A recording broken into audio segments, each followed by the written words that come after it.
Hello class, welcome again to Deepshikha Learning. আজিৰ ভিডিঅ'টো north east জিকে পাৰ্ট 1 হয়। এইবাৰ 24ৰ এডিআৰিত নৰ্থ ইষ্ট পাৰ্টটো কিয় বেছি ইম্পৰ্টেণ্ট হয়, লগতে আমি জিকেৰ কি ষ্ট্ৰেটেজি ফ'লো কৰি মেক্সিমাম কুৱেশ্যনছ কমন পেলাব পাৰোঁ, সেই গোটেইবোৰ কথা এই ভিডিঅ'টোত আলোচনা কৰা হৈছে। গতিকে স্কিপ নকৰাকৈ শেষলৈকে ভালদৰে চাবা ভিডিঅ'টো। আৰম্ভ কৰিছোঁ আজিৰ ফাৰ্ষ্ট কুৱেশ্যনটো। কুৱেশ্যনটো হৈছে which north east state has the highest লিটাৰেচি rate? উত্তৰ পূৰ্বৰ কোনখন ৰাজ্যৰ শিক্ষিতৰ হাৰ চবতকৈ বেছি? আমাৰ আনচাৰটো হ'ব মিজোৰাম উইথ 91.33%। দেখিছানে ইয়াত লিটাৰেচি ৰেটটো ইমান বেছি, 91.33%। এতিয়া আগবাঢ়িছোঁ আমাৰ নেক্সট কুৱেশ্যনটোলৈ। কুৱেশ্যন নম্বৰ 2টো হৈছে Cheraw dance is popularly known as. Cheraw ডেন্সক আমি কি বুলি জানো? ইয়াৰ উত্তৰটো হ'ব বেম্বো ডেন্স। বেম্বো ডেন্স দেখিছানে তোমালোকে? আৰু মোক জনাবাচোন এইটো ডেন্স কোনখন ষ্টেটৰ হয়। নেক্সট কুৱেশ্যনটো হৈছে Tibet's Yarlung Zangbo river in India is known as. তিব্বেতত থকা ইয়াৰলুং জিংবো ৰিভাৰক ইণ্ডিয়াত কি বুলি জনা যায়? ইয়াৰ শুদ্ধ উত্তৰটো হ'ব ব্ৰহ্মপুত্ৰ ৰিভাৰ। ব্ৰহ্মপুত্ৰ ৰিভাৰক তিব্বেতত ইয়াৰলুং জিংবো ৰিভাৰ বুলি জনাজাত। কুৱেশ্যন নম্বৰ 4টো হৈছে where is Lengpui airport? Lengpui এয়াৰপৰ্টটো ক'ত অৱস্থিত? ইয়াৰ আনচাৰটো হ'ব মিজোৰাম। মিজোৰামত অৱস্থিত Lengpui airport. Question number 5 where is Nathu La pass located? Nathu La pass ক'ত অৱস্থিত? ইয়াৰ আমাৰ শুদ্ধ উত্তৰটো হ'ব ইষ্ট ছিকিম ডিষ্ট্ৰিক্ট, আৰু এই ঠাইখন অৱস্থিত ইণ্ডিয়া আৰু চাইনাৰ বৰ্ডাৰত। কুৱেশ্যন নম্বৰ 5টো হৈছে which north east state has the highest number of district? উত্তৰ পূৰ্বৰ কোনখন ৰাজ্যৰ ডিষ্ট্ৰিক্টৰ হাৰ সকলোতকৈ বেছি? আমাৰ ইয়াৰ আনচাৰটো হ'ব আছাম। কুৱেশ্যন নম্বৰ 6টো হৈছে in which year the 8th state join north east council? উত্তৰ পূৰ্বৰ লগত ইয়াৰ 8 নম্বৰ ৰাজ্যখনে কিমান চনত জইন কৰিছিলে? আমাৰ 8 নম্বৰ ৰাজ্য কোনখন? ইয়াৰ উত্তৰটো জানানে তোমালোকে? আমাৰ 8 নম্বৰ ৰাজ্যখন হৈছে ছিকিম, আৰু ই কিমান চনত নৰ্থ ইষ্ট কাউন্সিলৰ লগত জইন কৰিছিলে? ইয়াৰ আমাৰ শুদ্ধ উত্তৰটো হ'ব 2002 চনত। কুৱেশ্যন নম্বৰ 7টো হৈছে name the folk dance of Meghalaya? মেঘালয়ৰ লোকনৃত্যৰ আমি নামটো ক'ব লাগে।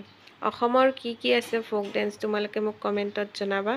আমাৰ ইয়াৰ 7 নম্বৰ আনচাৰটো হ'ব সাত নংক্ৰেম। সাত নংক্ৰেম হৈছে মেঘালয়ৰ ফ'ক ডেন্স।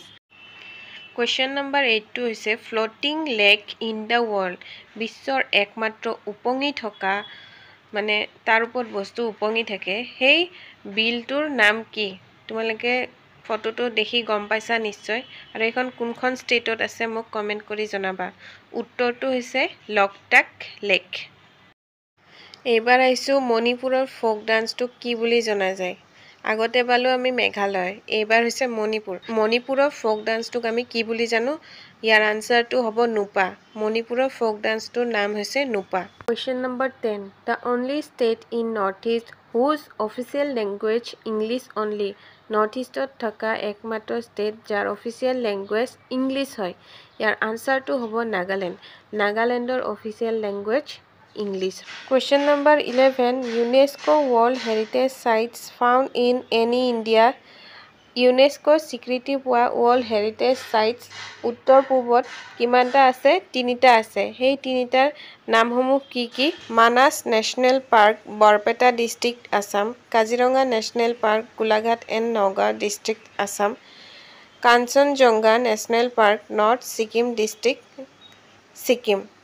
এই 3খন জেগাই হৈছে আমাৰ UNESCO world heritage sites found in any India. Question number 12 which state is known as the Switzerland of India? আমাৰ ইয়াৰ আনচাৰটো হ'ব Manipur. Manipur is known as Switzerland of India. Question number 13টো হৈছে which is the highest peak located in any India? Kanchenjunga is the highest peak located in any India. আৰু মই তোমালোকক এটা কুৱেশ্যন দিছোঁ which is the highest peak located in Assam? তোমালোকে ইয়াৰ উত্তৰটো মোক কমেণ্টত জনাবা। Question number 14 হৈছে which northeast state has the major population of Christians considering the total population?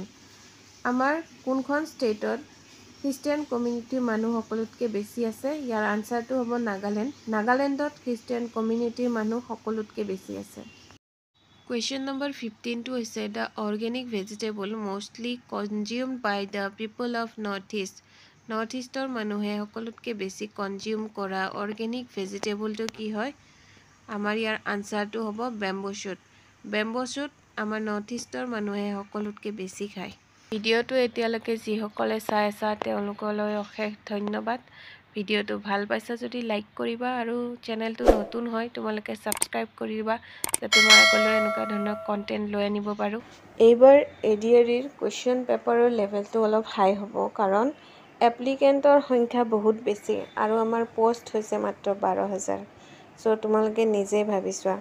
সেইকাৰণে মই আজিৰ এই ভিডিঅ'টোত তোমালোকে জিকেৰ কোনখিনি পাৰ্ট বেছি গুৰুত্ব দিব লাগিব আৰু কোনখিনি অলপ কমকৈ চালেও হ'ব সেই বিষয়ে লৈ আহিছোঁ।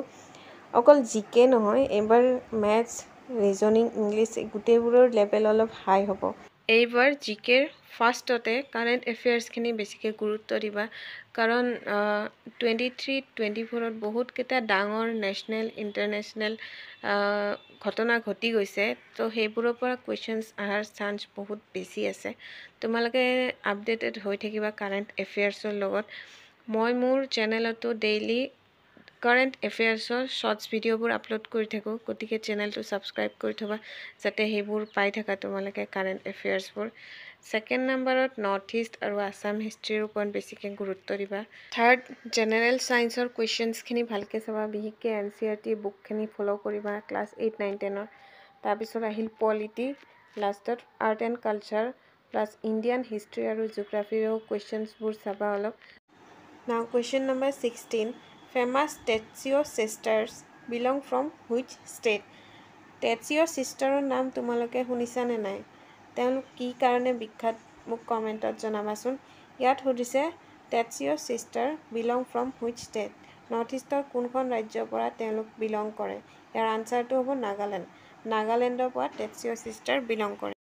Question number 17 ভাংগুই is an ethnic food of which state? ভাংগুই নামৰ খাদ্যবিধ কোনখন ষ্টেটৰ পৰা বিলং কৰে?